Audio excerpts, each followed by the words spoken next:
by the way, we're going to have growth in the auto industry like nobody's ever seen. Plants are opening up all over the place. Deals are being made. Never seen. That's a combination of the election win and tariffs. If we see prices going up as a result of costs going up either on vehicles or parts, that means that the consumer is going to have a harder time affording these vehicles. Economic uncertainty surrounding the North American auto industry. The big three are navigating a new era as they deal with the impact of President Trump's tariffs. Cars are about to get more expensive in the U.S. Some may even be pulled from the market entirely. We see price.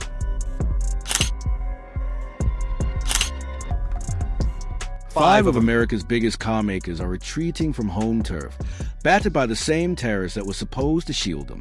What had been promised of protection for American jobs has instead become a weapon against them, driving factories abroad, eroding a century of industrial pride, and leaving Detroit more fragile than ever. The numbers tell the story with brutal clarity. Industry-wide costs have ballooned by $41.7 billion, and every new vehicle now carries an extra $3,000 to $10,000 in price. Annual sales that once hovered around 16 million have slipped to barely 14.5 million. America's slice of the global auto market, 18% just 2 years ago, has fallen under 12%. This isn't a dip in the road, it's a steep decline in dominance. Rivals abroad see Detroit not as untouchable, but as vulnerable prey. The irony is painful. While the global auto sector has shed around $12 billion in value, U.S. automakers alone have absorbed an extra $18 billion in costs. A policy built to protect American workers has ended up driving out the very companies they depend on. Ford's struggle captures this reversal in the starkest way.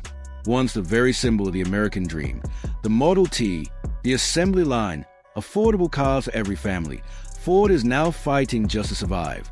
Instead of gaining ground under tariffs, the company is bleeding. Projections show a $1.5 billion loss in 2025, compounded by $2.5 billion in additional tariff-related costs. The humiliation is visible in its products. The legendary Super Duty pickup, once the proud muscle of Michigan industry, is now being assembled in Oakville, Ontario. A truck marketed as a red-blooded American machine is literally being built on foreign soil. Canada has even sweetened the move, offering Ford a $590 million incentive package to shift not only electric vehicle production, but also truck operations north. If Ottawa can lure away Ford's crown jewel, what other parts of U.S. industry might it take?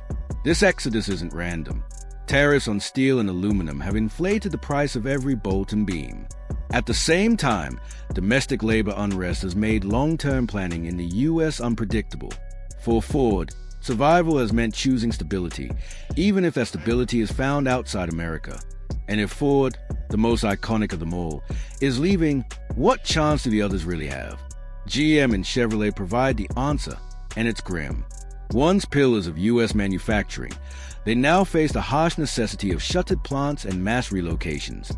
In Michigan, Texas, and Missouri, Chevrolet has halted production, displacing tens of thousands of workers. The same factories that once echoed with engines now stand silent, symbols of a strategy gone awry. Financially, the outlook is no better. GM recorded a $1.1 billion loss in the second quarter alone, with projections warning of as much as $5 billion in red ink by year's end. Every pickup truck or SUV has become more expensive to produce, with tariffs adding thousands in costs. Faced with that reality, GM has shifted production to Mexico and South Korea, abandoning the soil it once claimed as sacred. The human cost is staggering. Across North America, as many as 50,000 jobs are on the line, including 1,200 at GM's Cami plant in Canada. A policy designed to secure livelihoods has instead unleashed a jobs exodus, scattering once stable communities into uncertainty. And if GM, a company long seen as too big to fail, cannot withstand pressure, how can smaller firms hope to endure? Nissan's unraveling shows just how devastating the tariff storm can be. Once a rare foreign success on U.S. soil, Nissan has been transformed from a profit engine into one of the biggest casualties.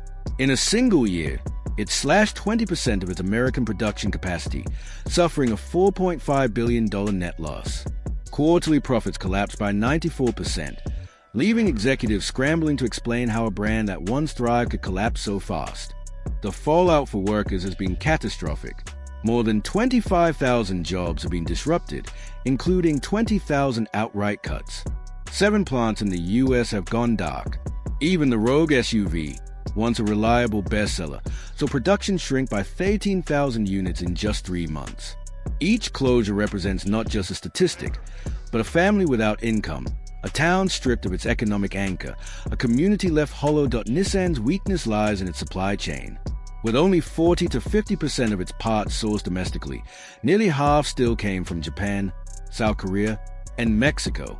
Under the new tariff regime, every shipment turned into a tax bomb. What had once been an efficient global network became a liability, dragging the company down. If a global player with decades of lean production experience couldn't survive this storm, what chance do others have? Even companies beyond the traditional big three are buckling. Subaru, once the trusted choice of middle-class families, faces projected losses of $2.5 billion. Prices across its lineup have jumped, with the Forester alone costing $750 to $2,000 more. Subaru built its reputation on affordability. If it can no longer deliver value, what does that mean for mainstream car ownership in America? Stellantis, the parent of Chrysler, Dodge, and Jeep, has fared no better. Mounting costs forced it to suspend operations in Mexico and Canada, immediately disrupting supply chains that fed U.S. factories. Nearly 900 American workers in Michigan and Indiana have already been laid off. In Windsor, Canada, the country's only minivan plant has shed another 900 jobs. What was once a model of cross-border cooperation has become a showcase of instability. This is a larger picture, an industry unraveling piece by piece. With Ford fleeing to Canada, GM retreating overseas, Nissan gutted, Subaru weakened, and Stellantis fractured. Together, they paint a portrait of decline not caused by market forces alone, but by policy decisions that backfired. Tariffs, intended to protect, became chains dragging the industry down. The consequences ripple outward. American consumers now face higher prices on every showroom floor. Workers see plants closed, jobs shipped away, and once thriving towns withering into silence. Globally, competitors in Europe and Asia sense opportunity, filling the gaps that U.S. automakers once dominated. The cruel twist is inescapable. The very tools meant to defend American industry are pushing it into exile. Detroit, once the beating heart of industrial America, is bleeding. And if 5 iconic automakers can be forced out by policy, what else might crumble under its weight? The question hangs heavy over every shutter plant and every family left behind. If tariffs can drive out the giants of American industry, what does that mean for the future of the American dream? The burden of tariffs has not fallen on corporations or their executives. It has landed squarely on American workers and consumers, the very people those policies were designed to protect. Imported cars now carry an average of $8,600 in additional duties, while even U.S. assembled vehicles cost roughly $5,000 more thanks to inflated steel, aluminum, and component prices. What was billed as a shield for labor has become a tax embedded in every dealership sticker, turning what should be a routine purchase into a financial strain. The consequences show up immediately in households and communities. Family-friendly SUVs and once affordable models have surged out of reach, while entire vehicle lines quietly disappear from the market. Buyers face fewer, more expensive options, forcing many to delay purchases altogether. Showrooms pile up with unsold inventory, and dealers brace for losses. When families can no longer afford cars, the ripple extends far beyond the auto lot. Auto loans tighten, insurers lose customers, and what begins as sticker shock snowballs into a broader economic drag. If car ownership shifts from necessity to luxury, what does that mean for a country built on mobility? Beneath the collapsing balance sheets lies an even deeper fracture: the supply chain. For decades, the North American trade architecture made vehicles cheaper, faster, and more competitive. Now it has been dismantled, leaving the entire industry in disarray. Roughly 40% of U.S. auto parts are sourced from abroad, which means nearly every vehicle is now a hostage of tariff politics. What was once an invisible system of efficiency has turned into a visible chain of costs, binding every manufacturer to uncertainty. The absurdity of the situation is hard to ignore. A single transmission built in Canada might cross the border half a dozen times before final assembly, and each crossing adds another layer of tariffs on steel and aluminum. Instead of flowing seamlessly across borders, components accumulate costs at every checkpoint. How can Detroit hope to compete on the global stage when its own supply chain is being taxed into dysfunction? Mexico, long considered the backbone of GM's operations, illustrates the damage clearly. Nearly $30 billion worth of parts that once moved smoothly into the U.S. have turned into liabilities, each shipment swelling production costs further. Smaller American suppliers, unable to absorb or pass along these expenses, are collapsing outright as contracts vanish. And while the U.S. web of suppliers phrase, Canada has quietly emerged as a rare point of stability, presenting itself as the alternative hub for North American auto manufacturing. The question grows sharper with each plant closure. If supply chains have already broken, can the industry itself be rebuilt?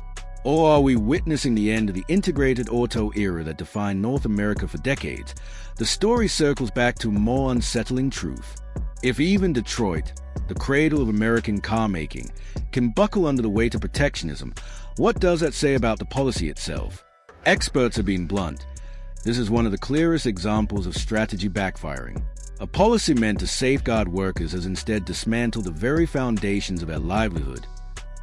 Instead of fortifying U.S. industry, tariffs have accelerated its erosion, ceding advantage to rivals abroad. Canada, Mexico, South Korea, and Europe are now quietly inheriting what America is losing: factories, contracts, and market share. The U.S. auto sector faces a prospect of prolonged downturn that reaches beyond corporate profits, threatening jobs, family stability, and even the security of supply chains that feed into the wider economy. And so the haunting question remains: if protectionism can hollow out Detroit, what future is left for the American dream it once embodied? The lesson is larger than cars or tariffs. It is about the fragility of a system once believed unshakable. If symbols of American industry can be forced into retreat, what other pillars might follow? Steel, energy, even technology could face the same fate. The only certainty is that America's rivals will not hesitate to benefit from its retreat.